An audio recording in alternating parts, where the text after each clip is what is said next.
Today on the Shrewd Dudes podcast, we got some cultural wins to talk about.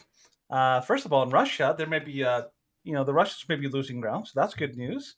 Great Barrier Reef is coming back. Ivermectin is also making a comeback, and Meghan Markle is getting the shoddy treatment for once, so that's really good. But fortunately, some beloved children's characters are not.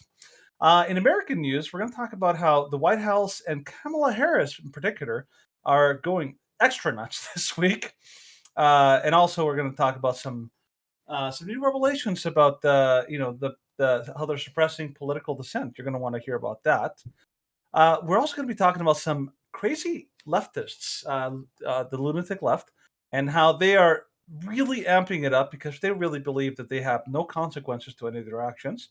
You're going to want to hear those stories. And finally, in Canadian news, we're going to talk about the new winner of the Conservative Party, and the Canadian media is freaking out.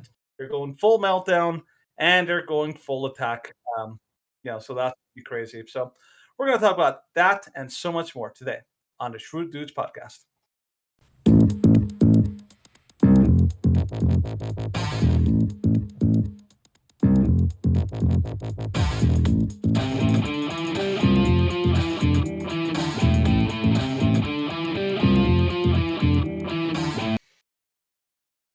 Okay, we are back for another Tuesday News Day. Welcome back, man. Yay. Woo! Yeah, I'm excited. Yeah. I was like, yeah, today's gonna be good, and then it was just like, and then crap. Don't you know, Stephen? You never ever set up fate. You never set up the universe like that. It's like, boy, I think today's gonna be a great day. Meteor. It's like, of course. You never set up the universe like that, man. Bad idea. And the yawning starts. I should have seen it's early. It is early. It is early. Right at the beginning. Got to get it out of the way. All right. But you know what? Since you're already so tired and totally, so out of tired. it, why don't you tell us about how you've been, and then I'll tell you how I've been, and we'll start. No, my weekend was like just a testament to like average. There wasn't anything crazy special about it. It was aggressively average. It was. There was a funny moment yesterday because I had to leave early to pick up my son from the school bus. And as I'm leaving, my foreman thinks that I'm being fired by the other foreman. And so he starts screaming at the other foreman, angry that he fired me. I'm like, don't fire him, you idiot. Yeah, he was just like screaming just this profanity-laden tirade at him. And he's like, why would I fire him? I didn't fire him. And he's just like, oh, that's where he had to go pick up his kid. And he's just like, oh. My bad. Like, and they're both like, yeah, we'll never fire him. And I'm like, okay, whatever. Don't forget, Stephen, you're there forever. I know.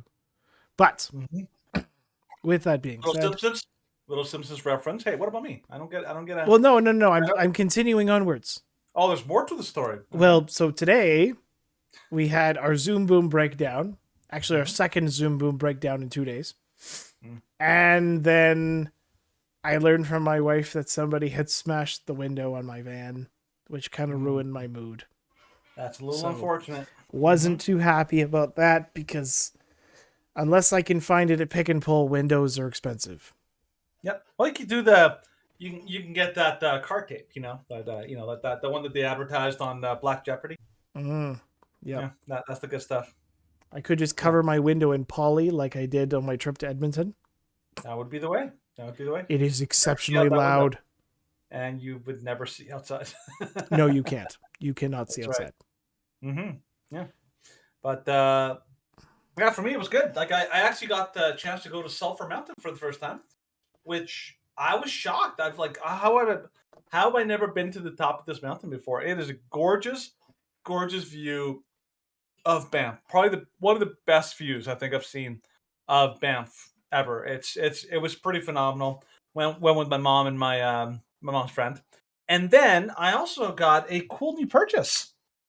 I got basically an amplification system, like a big giant speaker Okay. that can play music. I can plug my guitar or a microphone into it. Like basically a portable speaker system that Hmm, I've been dying to find for ages, and I finally got it. nice. I'll have to show it. Yeah, I'll have to show it to you on Saturday. Saturday. Yep. We can do some serious sound for that for the movie For that the we're movie. thinking of. Yep. That's right. That's right. Very But interesting. it's been an interesting weekend. Let's talk about some of the things that happened. Yeah, so let's jump into these first few stories.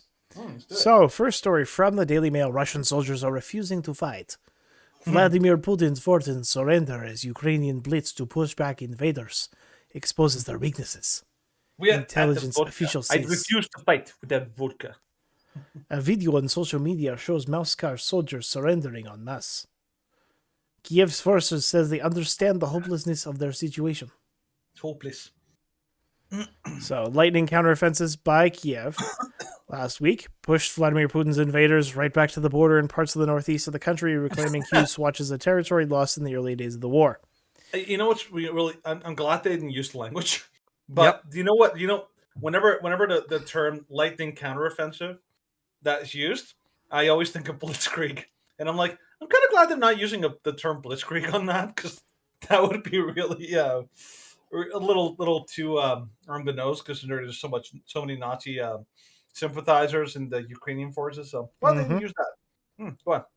Yep. So it forced Russian troops to either flee or surrender en masse, with videos on social media purporting to show Moscow soldiers lying down in the road in front of Kiev's forces as they understand the hopelessness of their situation. The embarrassing turnaround was also said to be having an impact at home for Putin. Oh. Not crazy? Yeah, that's quite something. Yeah. The crazy thing about this is that I've heard a lot of commentators talk about the Russia is a bit of we tend to a lot of the media tends to overemphasize how effective the Russian military forces are. Like they got a lot of technology, but their forces themselves are not technically super well trained and or disciplined. And a lot of these are not like full time military troops. A lot of these are recruits and different people that are not super committed to the fight. So a lot of people thought that when this fight got into like the long haul, that would really benefit Ukraine and not so much Russia, because just like any other major military offensive, if once it gets extended and drawn out, it usually tends to favor the home field advantage. I mean, you see this in like Germany. When Germany invaded Russia, I mean, they had all the advantage going in, but once it dragged out, they definitely started to lose a lot of momentum. America saw that in Afghanistan.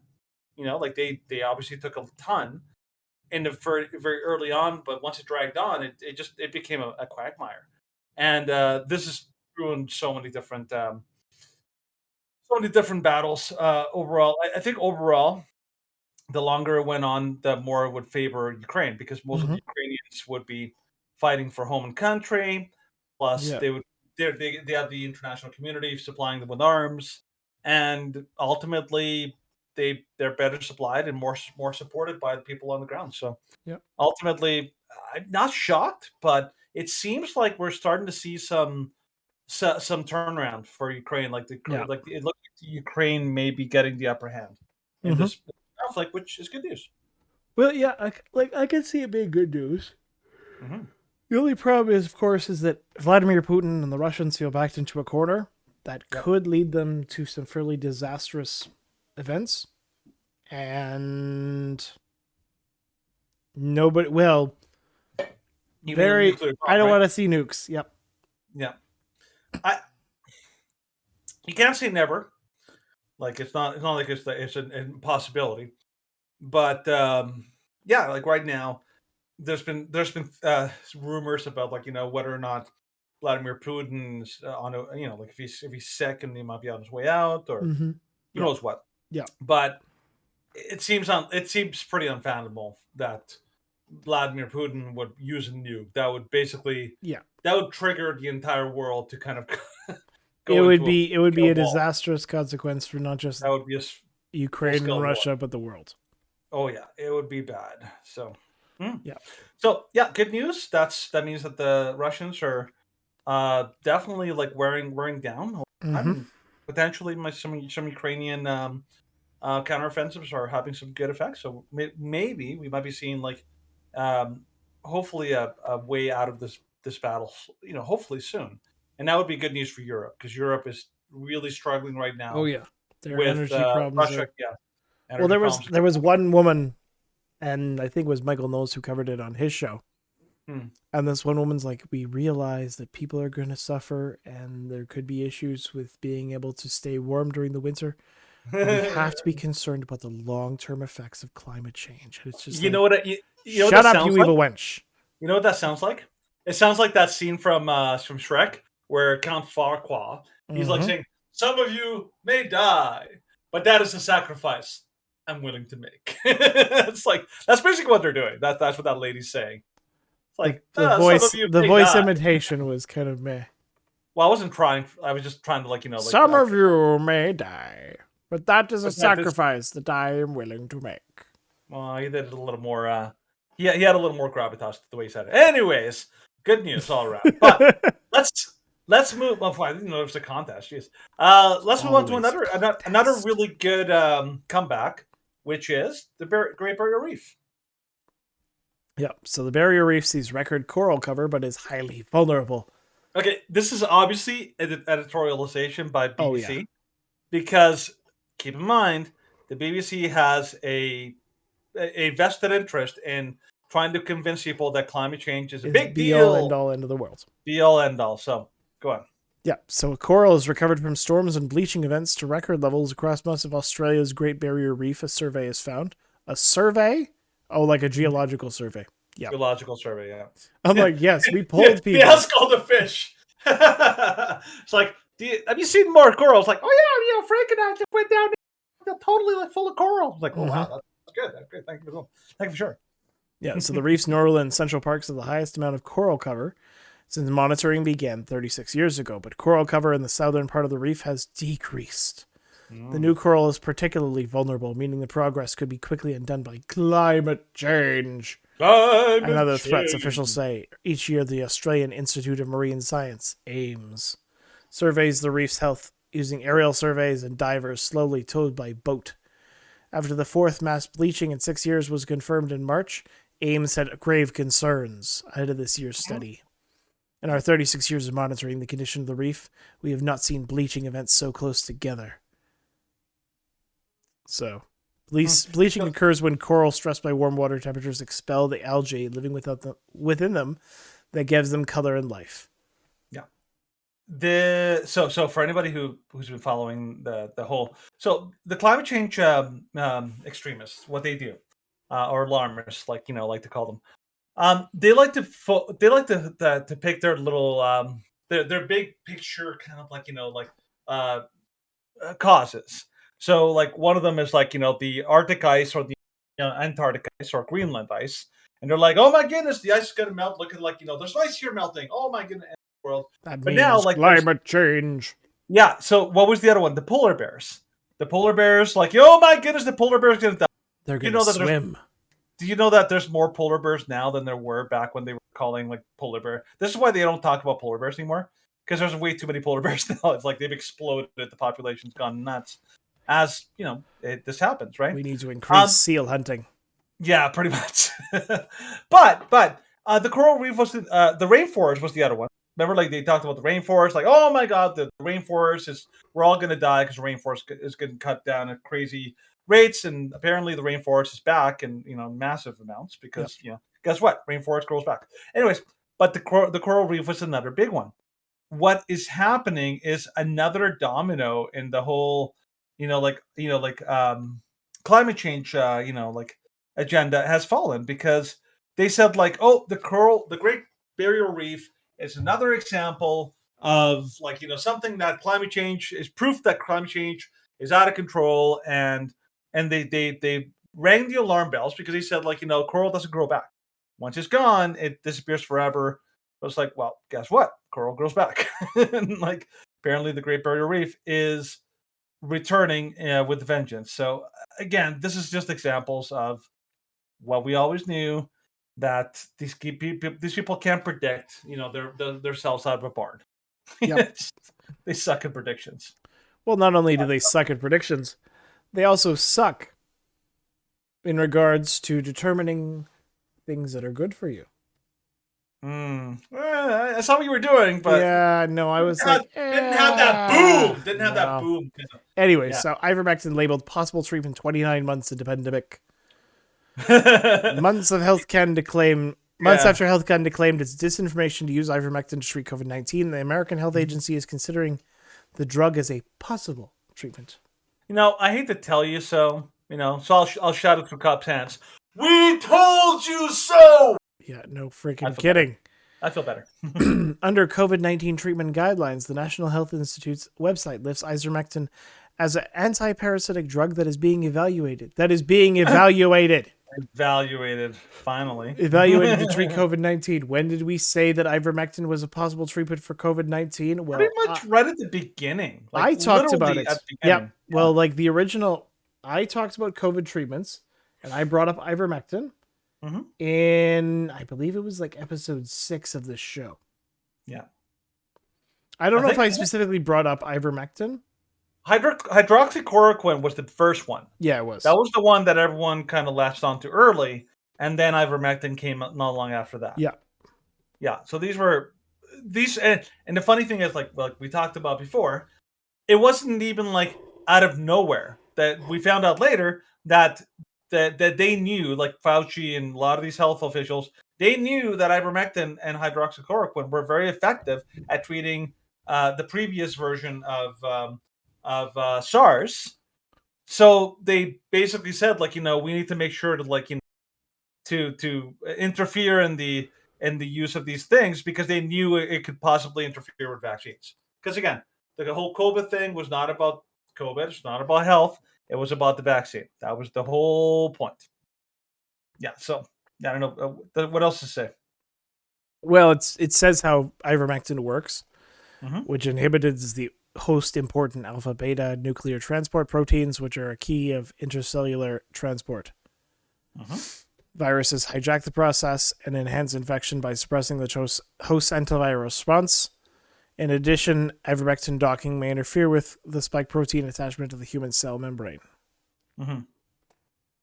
I think that, see, the interesting thing of this whole thing, like, you've noticed this, haven't you, Stephen? How they've been walking back all these things that they said were like, this is so clearly not a. They used to call this, like, the whole horse pace kind of like narrative that they kind of like ran.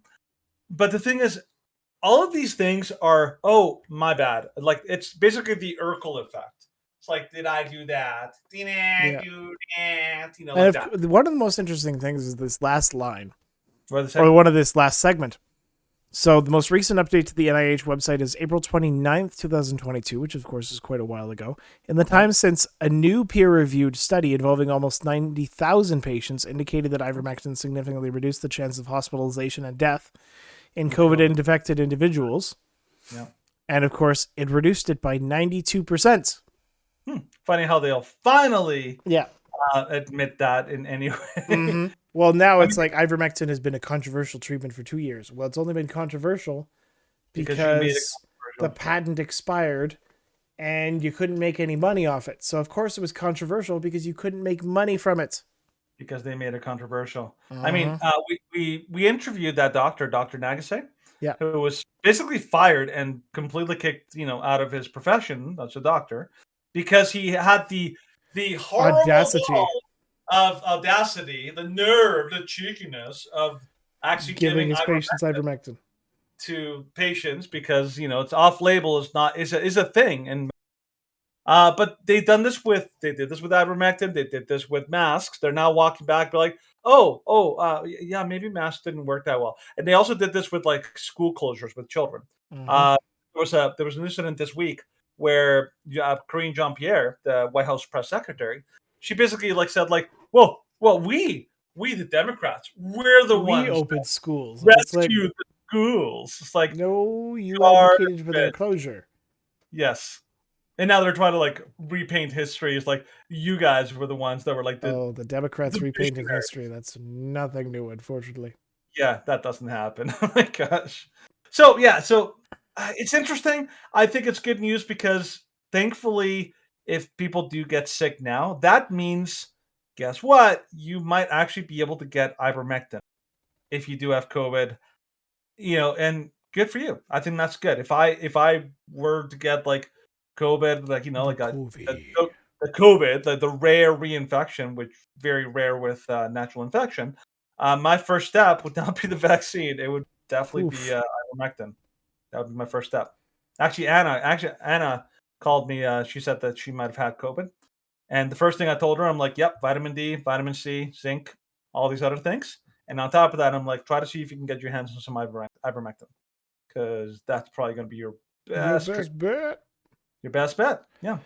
But so that's some good news. Here's some really good news in the Well, sense that it's just entertaining it's, news because it's it's just so entertaining because ridiculous. yeah, it's a little bit of smack from the British So yeah, people. Yeah, I have it like queued up because the first yeah, 30 seconds is basically just posturing. yeah. But yeah, this video is the awkward moment Meghan Markle is snubbed by royal fan. The interesting thing about this article is that she's actually snubbed twice, but the Sun Yeah, doesn't by notice it. fans, by two people, not just Yeah. one. So here's the So, first so, one. so whoa, hold. Before you start, Okay. just to kind of set it up. This is obviously after the The death of during the Queen. the death of the Queen, and so Meghan Markle, and Harry go out to the crowds. They, of course, they want to meet the crowds, but this kind of went viral because uh, Meghan Markle has been a gigantic thorn in the side. She's basically she went on a big tirade with on Oprah. I think it was with Oprah, where she threw the entire Uh-huh. royal family under the bus and called them all sorts of horrible things. So Yep. this is not just people being bitter. They're bitter for a good reason. Anyways, this is how people responded to Meghan Markle. Okay. Yeah, so you can see her. Move along, move One along. lady I'm gonna move put on my along. sunglasses and look away. Yep. I don't need to look at you. One Handshake, and second. I'm not even gonna look at you. She's just gonna look down, pretend that she doesn't exist. Yeah. Another person pretends she doesn't exist. Yeah. You can It's tell. awkward. You can tell Megan is, she's trying to be gracious and all that. Like she even had like first lady, but you can tell these people are like, nope, nope, not even interested. That would probably be me if like Joe Biden or I don't know Kamala Harris or like I don't know Justin Trudeau came by. I'd be like, no, not shaking your hand. No, not even close. I just wouldn't.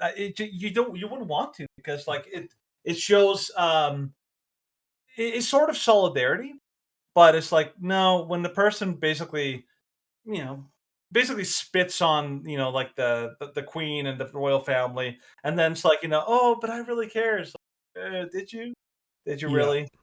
Yeah, this kind of became big news internationally, but yeah, it shows that Meghan Markle's not exactly didn't exactly ingratiate herself with the Brits With the British royal family or the British or people entirely. British people generally. They Yeah. don't like When it you at all. say I like America better because they treat racism legitimately, it's like, what? Actually, no, they lived in Canada for a while. Did they? Yeah, they did. No, They lived in Canada, and the Canadian government, I believe, spent about $500,000 of course they for their did. personal security and the RCMP, like coming to the house to make sure they're safe. Of course they did. You know why? Because as much as smug, like Trudeau likes to talk about the evils of the rich, in when it comes down to it, he really prefers When rich. it's his favorite rich. Mm-hmm. And it's his favorite rich. He'll treat them to caviar dipped in gold. Well, Gosh. there is actually steak dipped in gold, but I'm like, why? I like gold. Yep. No, All right. we're not gold member. Gold member. So yeah, let's talk about the story from Washington Examiner. So this one is interesting in the sense that if you want to be offended, you will. if you really want to be offended, you will find You'll find a something to way. be offended. You'll find a way. It's like if you're looking for grievance somewhere, believe it or not, you'll find it. Yeah. It's the ancient So, world. Scooby Gang's Velma no longer calls police in video game. Ooh. Uh-huh. So, Sounds Velma fun. will no longer call law enforcement. In a video game featuring the character, instead of the bespectacled cartoon sleuth, will call upon the mystery machine used by the Scooby-Doo gang in their famous cartoon franchise. The new patch to the Multiversus game, a fighter that features characters from across Warner Brothers as well as NBA star LeBron James, describes the new feature of the special move, which up until now a police car was used to try and carry a busted enemy fighter off the map. And now, instead of calling the police, they now solve the mystery and calls the Mystery Inc. gang and the Mystery Machine to take the bad guys away, which is really just kidnapping. Here's the video. Basically.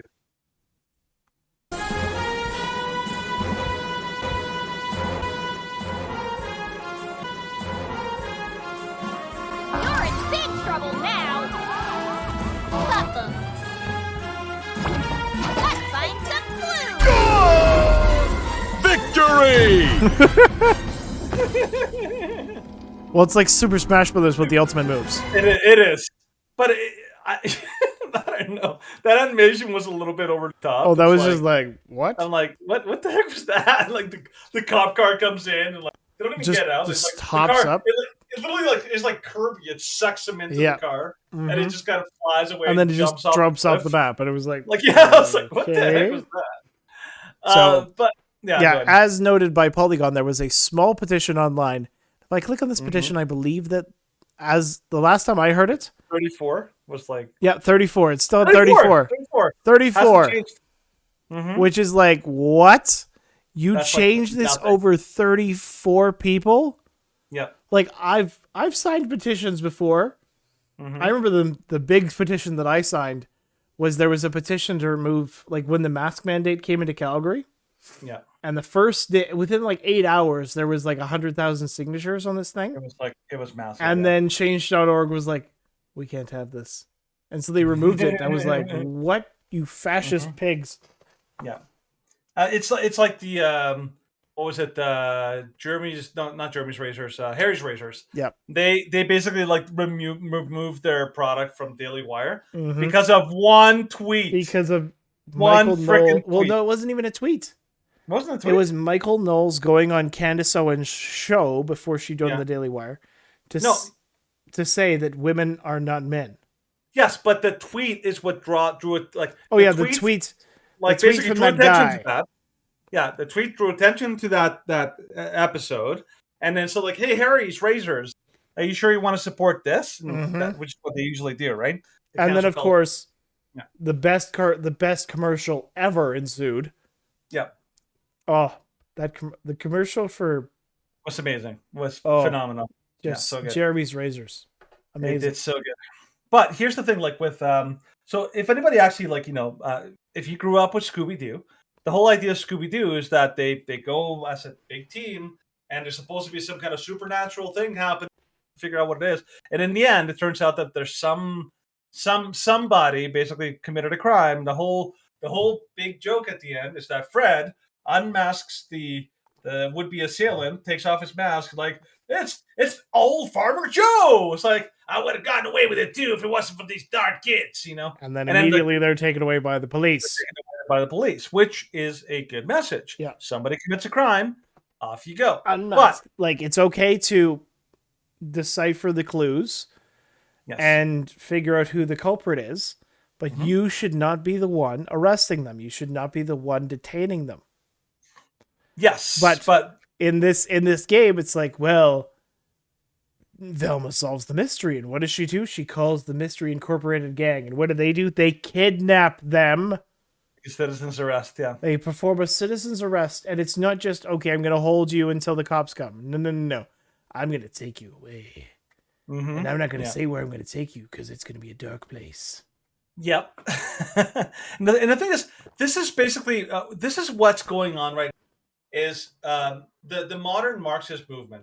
What they want to do is they're creating they're creating a whole new set of rules. The new set of rules is if you call the police on black people, it is racist. You are racist. Why is it racist? Because black people get like a magic pass on everything. If they commit a crime, they're not guilty. Well, If and of they- course, they use the assumption and the myth that, of course, if a police officer interacts with a black person, instantly the black person is at high risk of death, which is absolutely nonsense. There are various studies to show this. One of them, even by a professor who tried to prove that blacks are involved in more like violent and fatal interactions with police, and then he ended up proving the opposite. Yeah. And then the one person that I had this argument with was just like, well, there's more like violent interactions that are non-fatal. I'm like, yes, because cops are forced to use non-lethal measures. Because if they use a lethal measure, then instantly there'll be protests and their lives will be at risk. Not to They mention have that to put themselves at extra risk because they know the public backlash will be so much worse. Not to mention that, like, unfortunately, black assailants tend to be far more, far more willing to resist and to fight against cops than non-white. And I'll say non-white because that includes Caucasians, that includes Asians, that includes Latinos, that includes blacks are disproportionately far more likely to commit crimes, far more likely to encounter the cops and all that kind of stuff. Now, that's not to say that there's no complexity. Yeah, there's some places that have some laws that really and some policies that are problematic. But as a whole, if you took the general, General population, it's generalization that you can make. Statistically, white people are far more likely to face deadly force than black people. So it's not a thing. So yeah, so the idea that they're doing this is part of the Marxist game plan. This is what they do. They have to completely and totally change. Reality has to bend around them. That's the way it works. Okay, Scooby-Doo is a cultural icon. It's a cartoon. The premise was always the same. But you know what? Nope. We're gonna retcon and put our modern day morality and impose it on ancient things and call them racist because they couldn't have possibly foreseen a future where racism exists again, and now it's like anti-white racism. Yep, anti-white racism, which we're How going to dare talk about in a bit. Yeah, and we talked about on Thursday for a douche of the week because that was clearly anti-white racism. Oh, so bad. But now we're moving on to other things that the Americans, especially the White House, is doing poorly. So, White House throws inflation reduction party with James Taylor as stocks crash over dismal 8.3% rate. What better time to celebrate? Yeah, what better time to throw an inflation reduction party? As the stock market tumbled and stubbornly high prices for food and housing continue to slam American households. Even Cardi B commented about inflation rates, which is like, sad. ooh, that's sad. So Biden had a classic folk rocker named James Taylor kick off the White House South Lawn bash with his 1970 hit Fire and Rain, a song reportedly about suicide and heroin, to belatedly celebrate passage of his Inflation Reduction Act spending bill. Biden, who hailed the 74-year-old Taylor as a voice that heals our soul and unites a nation, failed to mention the market rout sparked by the dismal Labor Department's Consumer Price Index released earlier Thursday. The disappointing monthly report showed inflation continued to remain near high record levels in August, despite a continued demand-driven decline in the cost of gasoline. Cheaper gas was offset by a steep 12-month jump in the cost jumps in the cost of food, electricity, rent, and health insurance. The Dow Jones Industrial Average fell 4% on Tuesday, or nearly 1,300 points, and CNN cut away from the presidential speech to focus on the dramatic stock stumble. Yeah, that's unfortunate. Yeah, so things are not too good there. Any idea who James Taylor is, Stephen? I'm sure I've heard some of his music. Yeah, so I just looked it up because I'm like, who the heck is this guy? Like, he's so old that I didn't know who he is. So apparently he used to be one of the guys on Kool and the Gang. Mm-hmm. So if you know Kool and the Gang, they were a big kind of band in the 70s, I think. But the song that you would probably know, ones that are How sweet it is to be loved by you. Bum, bum. But that's basically like the most famous song he has, Okay. and the other major songs. So yeah, apparently there's a lot of songs that you and I may have heard that we probably didn't know it was James Taylor. But yeah, so this is interesting because like the White House has a tendency to basically act like in complete denial of reality. Yep. Like oh, there's no recession. They fixed that by redefining. That's how you fix recession. Yep. Well, and of And course, what they can't be in denial of, then they do by force. yeah, So Kamala Harris says she cannot wait to cast the deciding vote to break the filibuster on voting rights and reproductive rights. oh boy. So this is from Yahoo News. Mm-hmm. So get rid of this. Harris said she's looking forward to casting a tie-breaking vote in the Senate on reproductive and voting rights. She told NBC News Meet the Press that Biden would sign laws on those issues despite filibusters. Of course she he would. She said the filibuster would most likely not be completely eliminated in the future, but she said she's looking forward to casting the tie-breaking vote. For me, as vice president, I'm also president of the Senate, and in our first year of office, some of the historians here may know, I actually broke John Adams' record of casting the most tie-breaking votes in a single term. How about that? How about that? No, She that was said not- during remarks in the Democratic National Committee on Saturday. No, And can I try? so- Oh yeah, go for it. I can't do it. It's hard to do a Kamala Harris. So she added, and so that being the case, no, I can't do it. But she has a weird Yeah, she has a weird inflection.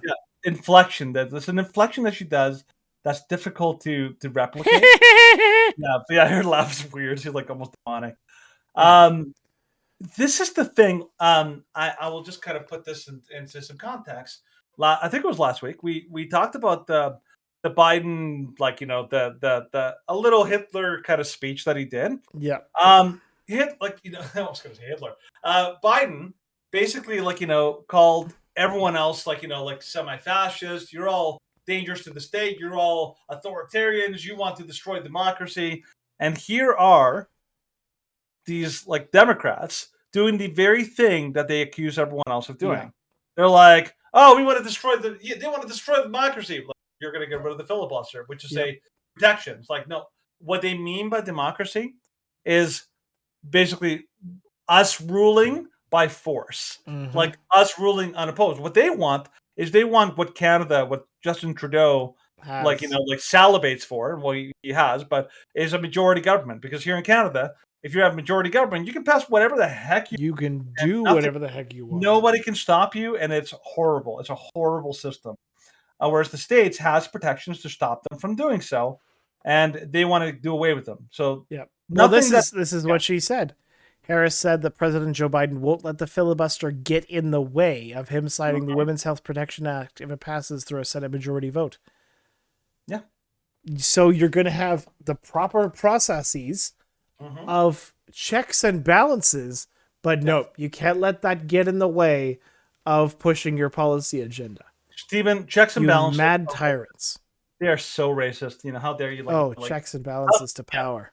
Well, and the funny thing is, they're just imprisoning and forcing white patriarchal systems on black people. The two things that she basically said that she's excited about forcing through are, one is voting rights and two is reproductive rights. Both are euphemisms. But number one, voting rights, if you really just break it down simply, it's they want the ability to cheat. That's what they want. They don't every country, most countries around the world, you require ID before you can vote. That's a basic protection. They don't want that. They'll tell you it's because poor people poor people have a difficult time getting. I love there was a video by Amy Horowitz. Yeah, he did. And he went around and he's like, "So can you point me to the closest DMV?" And they're like, "Yeah, it's over there." Yeah. And he's like, "Oh, do you know anybody who doesn't have ID?" It's like, no. Yeah, they're like, everybody has ID. Why would you think that we wouldn't have ID? And he's like, well, there are Democrats who think that you are not capable of getting ID. And they're like, what? That's what do you mean? It was nonsense. And it was funny because he was actually asking them in the style that he had. He's like, he meant to be asking them in an informative, do you know how to get to the DMV? But they took it as like a directional statement. They were like, "Oh yeah, you head down there and you turn right at the corner." And it's like, okay, they clearly know how to get to the DMV. Yeah, because the Democrats are like they're racist. It's like plain and simple. They literally believe that poor people are helpless and like they're children. They treat them like they're children. And I'm like, that's the most racist thing you could possibly be. Not to mention that I think it was like polling. I think Steve Crowder brings this up all the time. That in poll after poll, Black people actually say like, yeah, we want like ID laws. They actually want them in massive numbers. So it's like it's only the Democrats. The Democrats are demagogues. What they do is they use people to get their own way, and so they'll use Black people. They'll use LGBT people. They use people. They're not defenders. They're not champions. They're not there for the little guy. They use the little guy in order to get what they want. The other one is reproductive rights. That's obviously a euphemism for abortion. They want abortion of all kinds at any time. They're the extremists. They want Canada. They want Canadian abortion allowances. They want to force abortion down everyone's throat. They don't care about the fact that like how to support this, or the fact that like half the world is not as bad as the United States.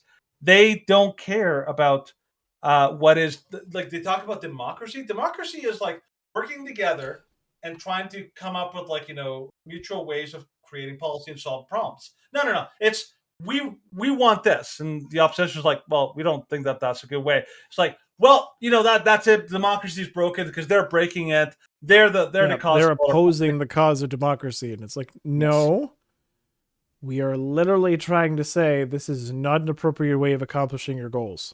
Well, this is how democracy works. You have to work together and team up. But they don't. It's all. They say that they want bipartisan support, but then when they can't achieve bipartisan support, they just say, "Screw it, we'll do it alone, and we'll bypass the rules and regulations in the Constitution to do it." Mm-hmm. Yeah. So it's the ultimate protection.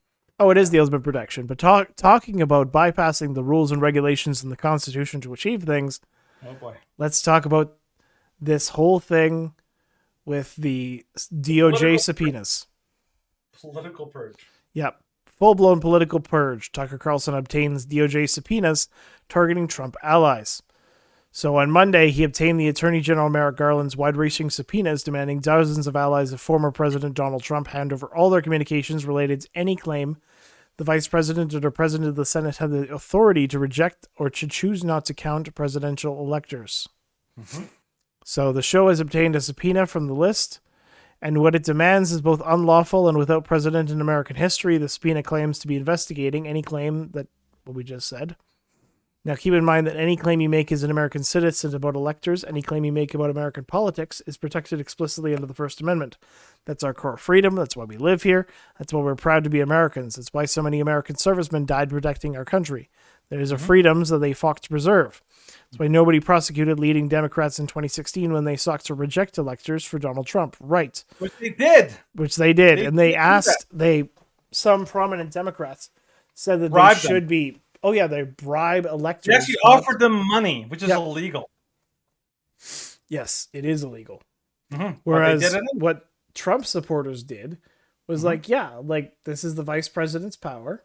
He has within his authority to reject electors or to take it to the courts of states that were questionable. Which, it's funny because this is part of the reason why Trump is not going to run again with Pence. Yeah. Because Trump kind of felt like Pence kind of threw him under the bus by not going along with it. Yeah. Yeah, that's part of the reason why they had a falling out. Mm-hmm. Yep. So yeah. What is this, and what grounds are you demanding my private communications with people they never say, but included in this precedent-breaking sweep of the political opponents of the Biden White House would be former White House advisor Bernie Kerik, who was the former police commissioner of New York City, Boris Epstein,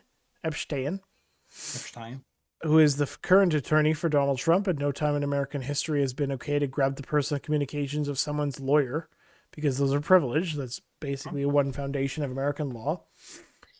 And Matt Morgan, Justin Clark, Kenneth Chesebro, and Mike Roman. And then it goes through the list.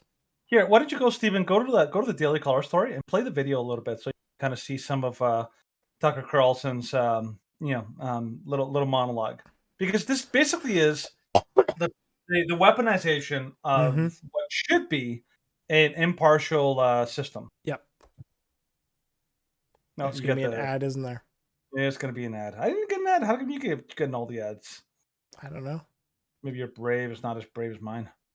Let me guess there's going to be another ad. Yeah, of course. Of course. Again, this is... This show has obtained a subpoena from Merrick Garland's DOJ issued in the past week. And what it demands is both unlawful and without precedent in American history. The subpoena claims to be investigating, quote, any claim that the vice president and or president of the Senate had the authority to reject or choose not to count presidential electors. Now, keep in mind that any claim you make as an American citizen about electors, any claim you make about American politics, period, is protected explicitly under the First Amendment. That's our core freedom. It's why we live here. It's why we're proud to be Americans. It's why so many American servicemen died protecting our country. Those are the freedoms that they fought to preserve. That's why nobody prosecuted leading Democrats in 2016 when they sought to reject electors for Donald Trump. Right. It's why none of those people, including Kamala Harris, is now in jail. But right now, according to the subpoena that we have obtained, Merrick Garland's DOJ is demanding all communication from the following people on this topic. And let's be clear before we read their names that it is not clear what the investigation is actually about. And that's the most terrifying part. What is this? On what grounds are you demanding my private communications with people? Yeah. So it's messed up. A key thing here, this is something that it's a theme that's come up a lot, and I'm finding it more and more true the more I see it. Obviously, for a long time, conservatives have constantly been talking about how the people on the left are basically hypocrites, like double standards, hypocrites. They say that you can't be. They say that you shouldn't call for violence, and they'll call for violence and all that. But what I'm realizing is what's going on is that it's not about whether or not there's justice says everything has to be equal. If you punish somebody for stealing, a white person for stealing, a black person should be given the same penalty and all that. The problem is that the left doesn't operate from that perspective. They don't operate from that at all. What they do is they have two tiers of justice, two different standards, one for their enemies and one for their friends. And these are the foundations of a truly unjust system, a system that favors those in power and those around and punishes those who don't. So this is why this is truly dangerous, because like we saw this coming way back when Brett Kavanaugh was being brought into the Supreme Court. He had his show trial. The circus that came of that was obviously the most freakishly horrible thing we've ever seen up until that point, because the Democrats went. It's like when people hold back their worst nature, but then something happens and they just that was a taken off the mask, and you saw Democrats as they are, which is that they are rabid and they will do anything to get power. And power is all they want. And this is why what's happening in the States is truly dangerous, because the DOJ, Biden with his crazy speech, and Kamala Harris with her crazy little about how we need to force people, we need to break down everything, because what matters is we get what we want. This is authoritarian. This is authoritarianism, and the left is purely authoritarian because they don't like discussion, they don't like debate, they don't like working things through, they don't like bipartisan. It's all by force. Do as I say or else. That is all they know. And so as a result, these people are dangerous because having studied obviously so many different historical systems, from the Idi Amin in Uganda to Pinochet in Chile to Fidel Castro to the Soviet takeover of Russia and the German takeover of the Nazi takeover of Germany. What you see is a common pattern.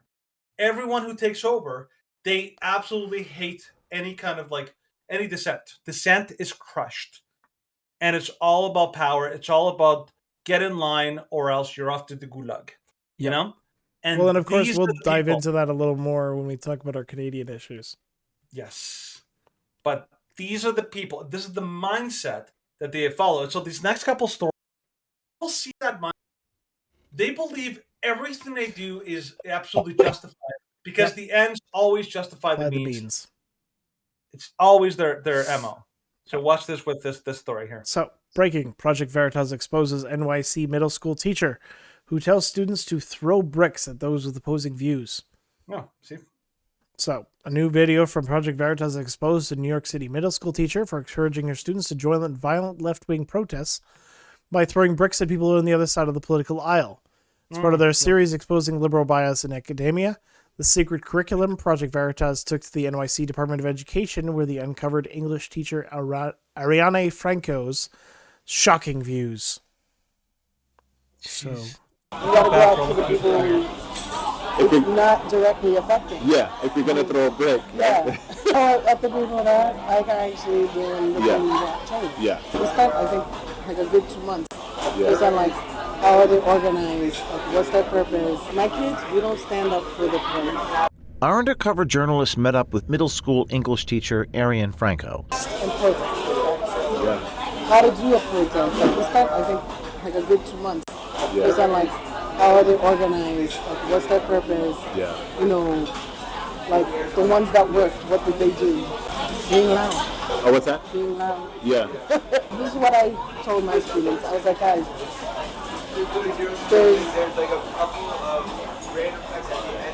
there's strategic ways to do this. You wanna, and I brought up like crazy like organizations that have done this. Like they chose which places to throw bricks through. Yeah. They didn't do it to the to the black and brown community. Yeah. That's like doing it to our own community just doesn't make sense. Yeah. You gotta go out to the people who it's not directly affecting. Yeah, if you're gonna throw a brick. Yeah. Throw it. Throw it at the people that I can actually do and look at that change. Yeah. My kids, we don't stand up for the police. I'm an ELA teacher. We break it down. Yeah. Every line Now we you can play. flip there too. At one So you can tell this woman is like so many people. Like this kind of mindset is like a virus, and it spreads. It's been spreading across, of course, like the education system all across the United States. If you go to school for education, going into a very heavily leftist indoctrination camp, and they all think alike. In Berkeley, all the violence that they did in Berkeley when they had Ben Shapiro, when they had Ann Coulter, I think she was, and then Milo Yiannopoulos, all the violence that they did, they felt it was completely justified. So the very people, just remember, the very people that say that words are violence are the exact same people that believe that violence is not violence. There is a complete double standard where they believe everything that they do, no matter how violent, they could throw a brick at your face, they could shoot you in the head, and it's justified. But you say anything that is not even supportive of them, and it's horrible, horrible violence, making them feel unsafe. It's the end of the world. This, believe it or not, this was a tactic used by the Nazi Party in Germany in the early days of gain political power in Germany. What they would do is there would be SS members, like young men, who would go to university campuses, and then when a professor is speaking, they would shout them down. And then when he objected, they basically would either threaten him with violence or cause a ruckus. They basically would shut him down. They would not allow him to speak. Anybody who dissented from the Nazi narrative or talking points was always shut down. It's intimidation tactics. It's violence is justified to shut down the dangerous opposition. They always deem anyone who doesn't follow the accepted norm as enemies of the state. The enemies of the state has been a massive part of the dictator playbook for ages. This is not in any way new, but people don't realize that this is what's going on, and this is exactly what they're doing here. So Yep. Well, and it doesn't end with just academia. yeah. Well, it it goes on. It doesn't stop with high continues in school. academia. It doesn't stop Continues. through high school. It goes into the universities, and this was just awful. Anti-racist professor at Carnegie Mellon wishes excruciating pain on Queen as she dies. So, anti-racist university professor wished Queen Elizabeth II an excruciating death prior to her passing on Thursday. I heard the chief monarch of a thieving, raping, genocidal empire is finally dying, tweeted Uju Anya, an associate professor of second language acquisition at Carnegie Mellon University. May her pain be excruciating. What a lovely lady. The tweet was since been removed by Twitter as in violation of its rules, specifically wishing or hoping someone experienced physical harm. Anya's tweet went viral and even caught the attention of Amazon founder Jeff Bezos, who responded, "This is someone supposedly working to make the world better." I don't think so. Wow. Yeah. Anya responded to Bezos after the Queen's passing, tweeting, "May everyone you in your merciless greed have harmed in this world remember you as fondly as I remember my colonizers." Professor defended her statements after receiving heavy criticism. One Twitter user wrote to her, You stink." To which she responded, "You mean like you're... Mm-hmm. Yeah. Yeah, she's a lovely yeah. lady.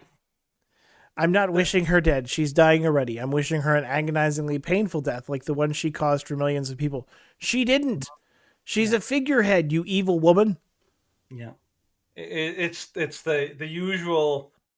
see, this woman is obviously CRT kind of like, worldview. The CRT worldview basically says that colonization, first of all, it says all white people and evil. Yeah. There's no redeeming quality in anybody white, which is a totally racist comment. So then they say that colonization was 100% evil.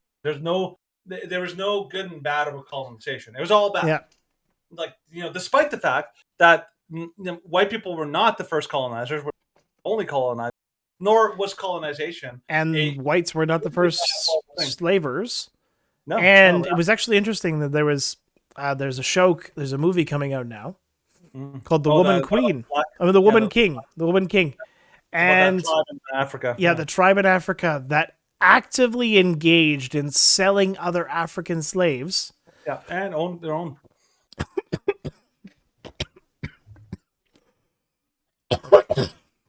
Sorry, wrong tube. Wrong troop. I didn't even drink anything. It was just like the idea of drinking something was just like right. So yeah, go. No, this African tribe. Oh my gosh, now I'm laughing. Okay, do you want me to go into it? No, I can do it. Yeah, you got this. This African tribe would enslave other Africans, would sell them to the white Europeans, and if they weren't sold off, then they would either ritually kill them or torture them. Or make them concubines. And then they would kill them when the owner of said concubines perished.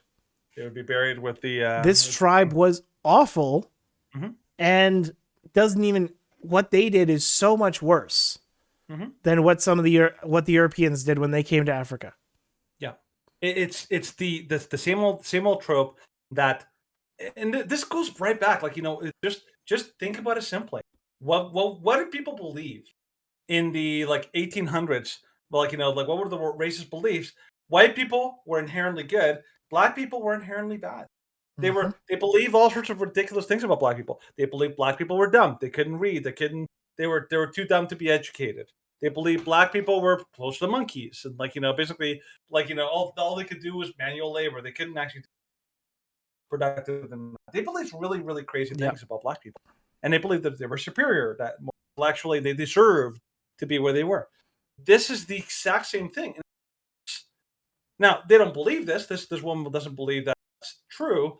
But this is the messaging being told to all these black people is that you're black, you get an automatic acceptance. You're automatically good.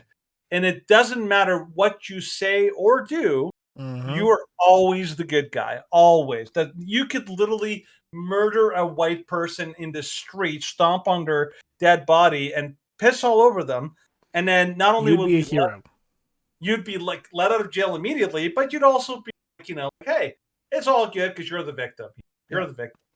It's a prejudiced world, and that's what they're building. So, again, that woman, why was she able to say what she did? Because she knows she's not going to get any repercussions. You'll notice the university did not fire her for what she said. Yep. People have been they publicly condemned her statements, but they refused to fire her. People have been fired for way, way less. And she basically gets to keep her job and tenure and all that kind of stuff. And she said a horrible thing, but it's okay when they do it. Yep, it's okay when they do it. That's not acceptable in my books.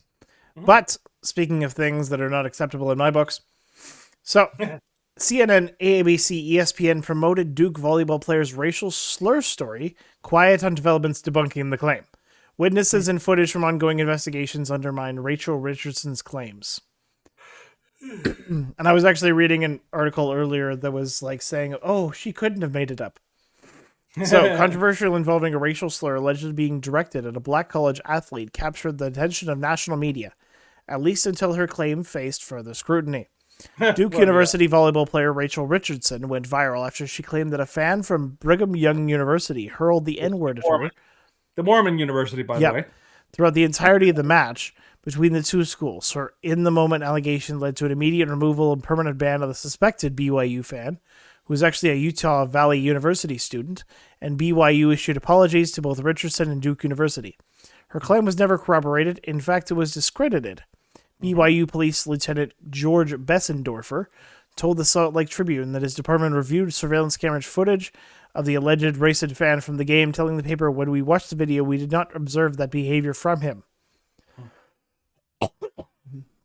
Bessendorfer added that no one from the student section from the crowd has come forward to back up Richardson's claim. BYU police officer president of the game said he did not hear any racial slurs from the crowd. According to the police report obtained by Deseret News, the officer suspected the fan in question had special needs and kept shouting about the players hitting the ball into the net. Officer also documented that a Duke associate nearby never raised any concerns. So the athletic director, John McBride, offered a similar sentiment in a statement saying, various BYU athletics employees have been reviewing video and other cameras in the facility that the volleyball team has access to for film review. The person who was banned was the person identified by Duke as using racial slurs. However, we've been unable to find any evidence of the person using slurs in the match. You know what's really crazy about this story? Is that okay, so this is, again, I'm going to cover this in more depth on Thursday. Sorry about this kind of idea. But this is the problem is okay, you get that mindset of the ends justify the means. Doesn't matter what you do as long as the end. As long as you get there in the end. Yeah, and so these people like that, but particularly like there's a lot of people like this that believe they want to get something. Whatever the reason why this girl made up this story, because let's face it, she's like there's just no way around it. She's a liar. She made up this thing. Yeah. Give me a break for 1 second. If anybody's in the crowd and anybody hears a white person yelling the N-word, you think anybody would be like, oh, would be like, whatever. Like it would be instant. Everyone would jump on them. They've all been trained to believe to go after somebody who would say such a. This is not this story was extremely unlikely to be true right from the beginning. Second, you have these black people. And I will say that because like Jussie Smollett and what was it, Bubba Wallace, all these people, they make up these stories and they absolutely have no problem making them up because they got the social. Well, they get the attention. They get the attention that they need, that they so crave, and they get the sympathy. And they get cover from all these. And they get cover when it eventually comes out that nothing like that even close to happened, or if it did come close to happening, that they orchestrated the whole thing like it was with Jussie Smollett. Now, here's the big thing. I remember I listened to a clip from and they were basically talking about this incident, and they said they basically actually said like, well, we can't, like, they basically would not say that she lied. They wouldn't say that. They would say like, well, it just proved that there's not enough evidence to make this thing, like there's to not enough corroborate her evidence to claim. conclusively say either way. And it's like, Hence, what? she No? lied. Yeah. That means it's a false accusation. Say that because again, the news media is incredibly dishonest, and everyone will always run cover because she is a protected class. That means that everything she does is totally justified. This is the same thing that happened with whites. Remember, like, whites used to do all sorts of horrible things to black people? They used to, like, drag them outside and beat the crap out of them. They used to, for whatever reason. For any reason that they want. He looks at you the wrong way, you'll take him, you smack him, you do whatever you want. You can throw false accusations. That was the whole premise of the movie. What was the movie? To Kill a Mockingbird. Yep. The whole movie was based on a white woman, or I think it was a white woman, a white girl, basically throwing out a false accusation against a black man. Why? Because to save her own skin. Because I think she got pregnant. She wanted to accuse him of being the rapist or something. But it shows that we haven't learned. We're the same, and this girl got absolutely no penalty, no nothing for like making up this story. And the poor kid who got absolutely demolished by the police and by all the university, I guarantee you, even after all this stuff came out, this girl's still going to be held up as like some kind of. She's going to be held up as a hero who ruined someone's life completely out of petty, like, nonsensical, like, things. And she gets no repercussions from it. But yeah, that poor kid who got absolutely demolished and, like, probably faced a lot of, like, academic repercussions for what he did, not to mention the emotional and societal, like tar and feathering that he received. No, he doesn't get anything. And he's still going to be treated like a pariah, even though it's proven that he's not. Like what happened with that bakery in Oberlin. All right, it was proven that the whole thing was a completely made up thing. That the Oberlin College was full of it, and yet even now they're still suffering the repercussions of it, and the college is trying not to pay. Yep. So it's a terribly unjust system, and the system protects people like this. They protect criminals, they protect liars, and they protect people that are bad actors. Well, and the system will also protect people like this. So, sex education book instructs parents to let their young children watch them have sex. Yeah. A screenshot of an excerpt from a sexual education book that recommends parents invite their young children into bed to watch while they have sexual relations circulated on social media on Thursday. The book, Sexual Education for 8 to 12-year-olds,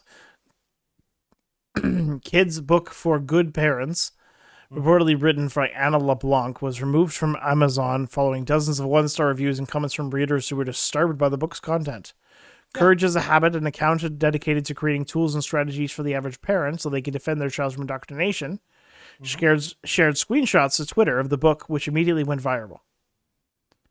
So children should watch their parents have sex. That's what the sex education means now. The next time you meet someone that says it's just about safety and inclusion and empathy, show them this and watch them break their groomer's spine trying to justify it. Mm-hmm. The book appears been sold in ebook for $2.99 and paperback for $7.98. Yeah. My goodness. Yeah. Page 47 begins by explaining to readers that it's not uncommon for children to overhear or even catch their parents making love. Well, yeah. Child should be gradually introduced into the ordinary mechanic of lovemaking and allowed to enter the parents' circle of love, says the author, instead of being shut off completely and left to wonder how daddy and mommy do it. Page excerpt also tips on how to get started educating your child about his or her sexuality. Among the examples, the author suggests that couples can deliberately leave the bedroom door open or ajar while expressing intimacy. Call upon your child to bring or take something away while you're expressing intimacy. My goodness. These people are like sexual perverts. Yep. It's like the most depraved kind of perversion. Like let's face it, children are not sexual. They're not. They're not. They like until you hit puberty, you are not a sexual being, and you never should be. There's a reason why pedophilia is incredibly like horrible and criminal, because you're not only are you like, if you're a pedophile, not only are you going after someone who doesn't have the capacity to consent because they don't know what they're getting into, and because they're vulnerable and easy to manipulate and easy to take advantage of, but also because they're not sexual beings yet. Mm-hmm. They're not capable of having sexual interactions because their bodies have not Matured. they don't have like the sexual maturity. Like their body. This is why any pedophile who has sex with an underage child, they're harming them. Not just like in the sense of like, oh, they're taking advantage of them. Spiritual They're and mental, physically, like physically harming them. They're physically harming them because children's bodies are not yet capable of having sexual intimacy of that kind. And there's people who are actually trying to turn children into sexually active people. This is like, remember that camp that we like somebody focused on a camp where they were teaching kids how to masturbate. Yep. What is that? You're trying to get non-sexual, beings to be sexual. You're trying to insert sexuality into a place that doesn't exist. Children are not sexual because they don't actually like develop even feelings. This is why I used to work with children like in like grade school, grade 6, like grade 2, grade 3. Kids like girls thought boys were icky. Like they thought kissing was gross. Boys thought like girls, like they didn't even like girls until they hit puberty. Why? Because that's when the body actually starts developing. These people want to completely throw that away because they want to create a generation of sexually broken people, and it's brutal. But this didn't emerge from nowhere. This actually came from the very next person, the person that the left wants to honor as a hero of progressivism, who's actually a monster, extremely horrible human being who. So, statue honoring controversial sex researcher Alfred Kinsey draws criticism. A new bronze statue commemorating the controversial sex researcher Alfred Kinsey was erected at Indiana University last week. They released a press statement on the website on Friday praising Kinsey's pioneering research in human sexuality, but critics believe data he gathered involving sexual abuse of children make him unworthy of celebration. No kidding. Yeah. The life-size sculpture was commissioned to mark the 75th anniversary of the Kinsey Institute, a sex and reproduction research facility at IU. According to the press release, the statue's installation on the Bloomington campus demonstrates the ongoing commitment to equity regarding sexual diversity established by Kinsey's research. He left it with the extraordinary legacy of his endless scientific curiosity, his unwavering commitments to academic freedom, and his passion for understanding humanity's sexual diversity, said Justin Garcia, executive director of the Kinsey Institute. This spectacular sculpture honors Kinsey International Scholarly and Public Impact, reminding us of the importance of his ongoing research, education, and historical preservation occurring daily at today's vibrant Kinsey Institute. Alfred Kinsey, along with John Money and a lot of these other kind of sexual deviants, they did horrible, horrible things to children. Like really, they would actually do experiments that were morally and psychologically just completely horrific. Like if people truly knew what the kind of things that these guys did, it's pretty brutal. Not just that, but Alfred Kinsey wanted basically his goal was to try to prove that children were sexual beings. Why would you want to make that case if you weren't a pedophile? Yep. Just think about that. Why would you want to prove that children can be sexual if you didn't have some kind of stake in wanting to be true? Well, like this statement right here from Walsh. He conducted research on the orgasms of children and babies. Yeah. He was a degenerate pedophile lunatic. In his research, he instructed pedophiles to forcibly have sex with children and then record their experiences. And part of his research involved the sexual interactions of prisoners instead of, especially pedophiles and rapists in prison, instead of polling the general public. And so, of course, his results were exceptionally skewed, and he never, ever admitted that that was a possibility. I love this statement from Miriam Grossman, who was, of course, featured in What is a Woman, that paradigm of depravity, lies, and sickness, I want to say I don't believe they're putting a statue up for him, but sadly I do. Yeah, and by the way, this is a common thread of what is the Marxist like kind of like ideology. Anybody who is helpful to the cause. The cause is basically, remember, like the whole view of Marxism, and these people are all Marxists at their core. What the goal is to completely and totally destroy society. And this is part of what they do. They have to completely destroy all the heroes that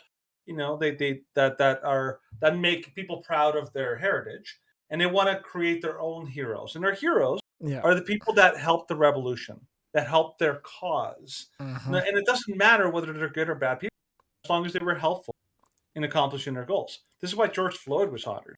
George Floyd is a horrible human being. I'm not saying he deserved to die, but like, let's face it, he was in many ways partially responsible for his own death because of all the not only the criminality, the fact that he actually stole from that shop, also the fact that he's addicted to fentanyl, and he was heavily under fentanyl that day, and on top of that, like all sorts of other things, all these things all together, all capitulated to his death. He was not a person worth remembering. Yes, his death is tragic. Absolutely, we want to see justice done. But they honored him and they treated him as a beacon because he's a victim and he's helpful to the cause. This is also why they honor somebody like Harvey Milk. If you actually look into the history of Harvey Milk, he's a really terrible, he's a really degenerate human being. But he's useful to the cause because the cause is, gay people are awesome. And people honor him because they want to believe that, here's our heroes. But your heroes are horrible, horrible human beings. Yep. And in many ways worse than anything that any statue that they've taken down. I guarantee you the people who they tore down were like light years ahead in terms of ethics and morality and character than the new people that they're holding up as heroes. Yep. It's pretty brutal. So Alfred Kinsey, I don't know. Oh yeah. This is of course detailing the worst of it. Table 34, titled Examples of Multiple Orgasms in Pre-Adolescent Males, includes the notation duration of stimulation before climax, observations timed with a second hand or stopwatch, ages range from 5 months to an age of adolescence. 5 months, eh?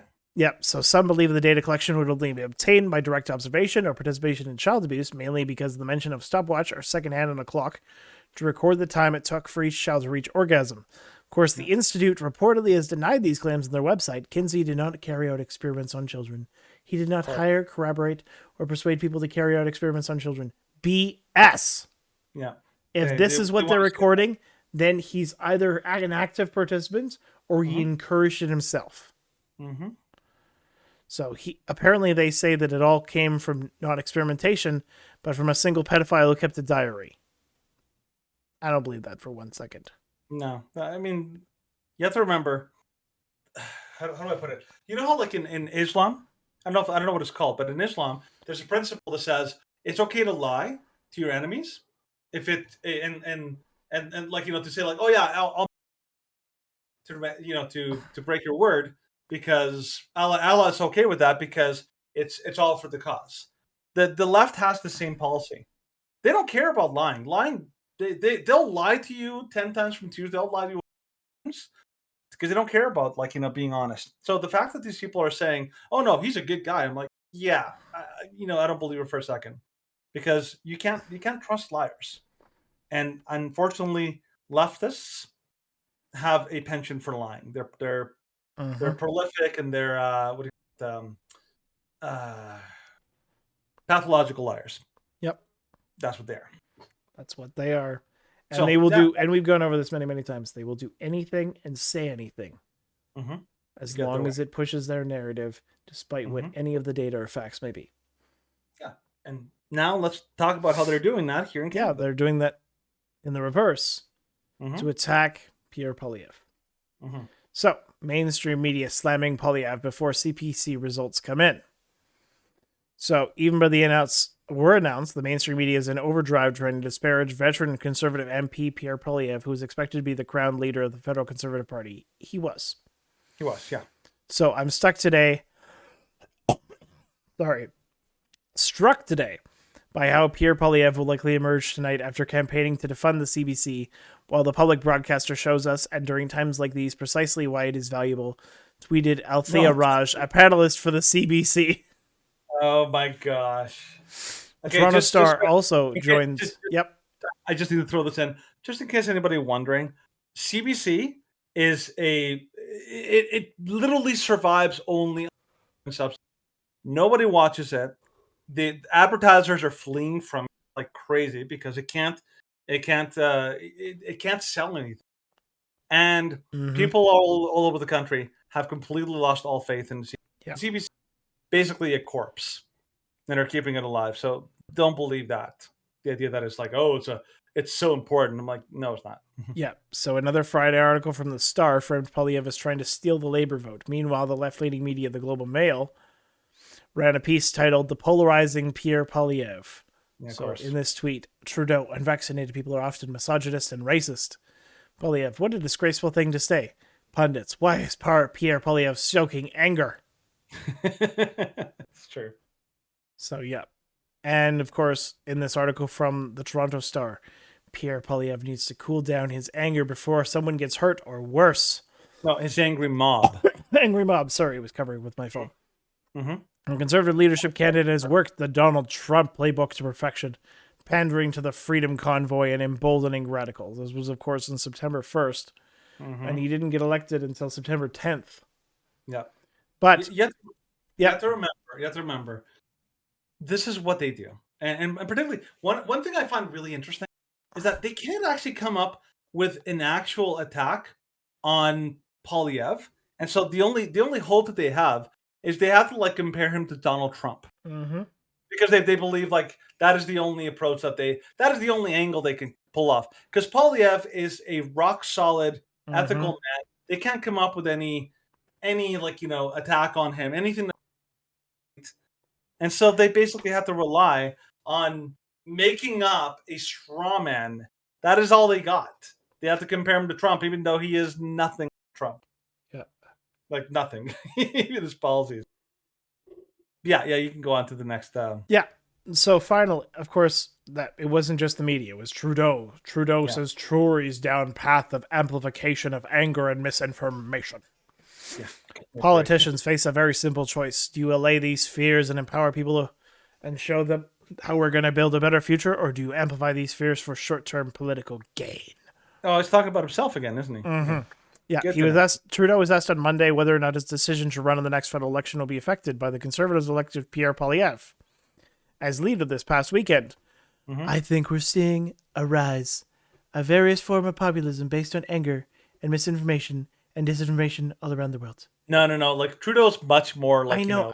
He's robotic, I think we're seeing a rise there you go. of various forms of populism based on anger and misinformation and disinformation all around in many democracies. So yeah, you have a video below that where it shows him talking. This is the playbook. This is what he does. When all else fails, accuse them of doing the very thing that you. Yeah. It's basically the easiest way to put it. Rise influence your decision to stay on and fight? I think we're seeing a rise of various forms of populism based on anger and misinformation and disinformation all around the world in many democracies. I've had many conversations with my fellow leaders at the G7 and in other contexts around the pressures that democracies are facing. Some external pressures, like the pressures put on us by countries like Russia or China or others. Many of them internal, with people who are frustrated, scared about where the world's going, worried about their place within it. And politicians face a very simple choice. Do you allay those fears and empower people and show them how we're going to build a better future? No. Or do you amplify those fears for short-term political gain? Like a demagogue. It's the kind of conversations we had in the 2015 election. And it looks like it might be the kinds of conversations we're going to have again, with the Conservatives choosing a path of amplification of anger and misinformation instead of actually figuring out how to respond to the real threat of climate change, how to respond to the real threat of making sure everyone is included in the economic growth we're creating. That's the discussion that not just politicians, but all Canadians are going to be engaged in over the coming years. And I, for one, am very excited about being able to lead those conversations with this great team behind me. Merci. Yeah. So this guy's a pathological. I don't think Trudeau is capable. And I'm not saying this. I'm not being hyperbolic. I actually don't believe that he is capable of telling the truth. I think he abandoned that road years ago. Everything that comes out of his mouth is all he's been trained on how to say things. He doesn't say a genuine thing in his life. He doesn't know how to. Well, this is him responding to the election of Pierre Poilievre. Yeah. As you all know, the Conservative Party picked a new leader over the weekend. I want to congratulate Mr. Poilievre for becoming the leader of His Majesty's loyal opposition. Je veux féliciter M. Poilievre, qui est maintenant chef de l'opposition officielle. Vous vous souvenez, quand les Canadiens ont demandé à notre équipe libérale de former un gouvernement l'année dernière, nous ont demandé de travailler avec les autres partis. I hate this about Canada. Questionable, reckless, going to be calling out highly questionable, reckless economic ideas. What Canadians need is responsible leadership. Yeah. What we need is for you to comply with us. Because I am your leader, and if you use buzzwords or bad phrases against me and the state. I want these people to know why they need us. Attacking the institutions that make our society... Attacking the institutions called defunding the CBC, because the CBC is your biggest propaganda arm. Fair, safe, and free is not responsible leadership. Yep. Telling people they can opt out of inflation by investing their savings in volatile cryptocurrencies is not responsible leadership. By the way, anyone who followed that advice would have seen their life savings destroyed. Fighting against vaccines that saved millions of lives? Nope. Not even close. Not responsible leadership.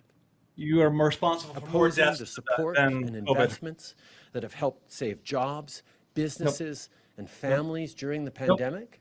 Nope. That's not responsible leadership. Nope. This guy's the absolute... Oh, no. There's a reason why people can't stand him. So, by the way, I think one thing we should do when it comes to like the election, or we should play Trudeau bingo. Basically, like, how many of his catchphrases and buzzwords will he use? Because he's basically nothing than, like, you know like how on Brooklyn Nine-Nine, Gina made that Holt the soundboard. Soundboard, as she can use all these things. You can basically make a Trudeau soundboard. It's not hard. You just find his famous little catchphrases. They're all there. That's all he knows how to say. This guy is an absolute... I mean, everything that he accused Pierre Poilievre of doing, he does himself. It is the epitome of hypocrisy. He accuses him of populism. This is the magic word nowadays to smear people as being, oh, you're a Nazi. Why? Because populism means you love your country. Oh, you can't love your country. Your country's racist and horrible. So you're definitely evil. Like, that's garbage. That he stokes anger. Like, Trudeau, if anybody stokes anger, is it Trudeau? I think so. He pisses people off everywhere, and they have a right to be angry because he treats them like garbage, and he totally dismisses their concerns. Misinformation, disinformation. That's exactly what this government's MO. We literally just found out recently that this government, like this not that long ago, that the government's panel on COVID was populated by not a single expert in how to combat infectious diseases. This was a completely politically chosen panel, and they're still preventing people from traveling, and they have no science to back it up. This guy's a liar. So he accused people of disinformation. Guy from disinformation. He talks about oh, we have pressures from Russia and China. He kisses China's butt. Yeah. All the time. He what was it? He admires their basic dictatorship. He's China's bitch. I'm sorry, he is. It's true. It's true. Bend and spread is basically his policy with China. Like, that's how he works with China. Yeah. You're kidding me when he talks about this. Oh, yeah. He's just totally full of it. And he has the audacity to, talk about, responsible leadership. This is the same man who basically said that, the budget will balance itself. I don't think about, monetary policy. This is the same idiot who thought that, we're going to balance the budget, and the budget and the entire budget is completely thrown out the window. Yeah. This is the same guy who says responsible leadership. You're kidding me, right? Yeah. You're kidding me. It's incredible. These people are this would almost be an incredible satire if it wasn't real life. If it wasn't real life, and what Canadians have to, and what he's imposed upon Canadians. This is what we're seeing. We're seeing, this is why it's this guy is basically accusing Poilievre. Every accusation that he leveled against Poilievre he's completely guilty of. And tenfold responsible leadership. Give me a break. Mm-hmm. The ArriveCan app is a giant. It's a joke, and that's why he had to pay for so many bots to supplant and raise the ratings. Oh my gosh, this guy, jeez, this guy. So this is what he has to. He has to attack. He has to rely on personal, he has to basically make up. Yep. The fact that Canadians trust a liar is pretty amazing. And Poilievre, one thing I look forward to is seeing Poilievre in action, because if you've seen any of the interactions between Trudeau and Poilievre destroys everyone in the Liberal caucus. They hate him because they have no answer for him. Constantly puts them in their place. It's great. Mm-hmm. So I'm hoping to see more of that. So congratulations, Pierre. I think he legitimately is the best shot we have of removing this dictator. Mm-hmm. The best shot. And may he kick his dictatorial ass out of the curb very, very soon. Yeah. Anyways. Love it. So, that being said, that's going to be the end of today's show. If you're watching on our various video platforms, such as YouTube, Rumble, BitChute, and YouTube, thank you for watching. Please like, share, subscribe, comment. It feeds the algorithm. And it's just poking the eye of big tech. We like that. Amen. If you're following us on our text platforms, such as Bitter, Twitter, Gitter, and... Wait, did I say Bitter? I think I said Bitter. You said Bitter. Facebook. You said, Gitter, we were just Twitter. We were just talking about Trudeau, so of course there'll be some bitterness there. Gonna be some bitterness. So make sure and do not spread bitterness about our review page on Facebook. Mm-hmm. You should give us a good review because you like us. You love us. We're awesome. That's right. Yay. And of course, on other platforms such as Gitter, Twitter, and Parler, echo, share, comment. If you don't know how to use these platforms by now, I cannot help you. Only God can. Only God may save you. Only God may save you. Exactly. And of course, if you're following us on our podcast platforms, tell me to upload more often because I often forget. I'm sorry.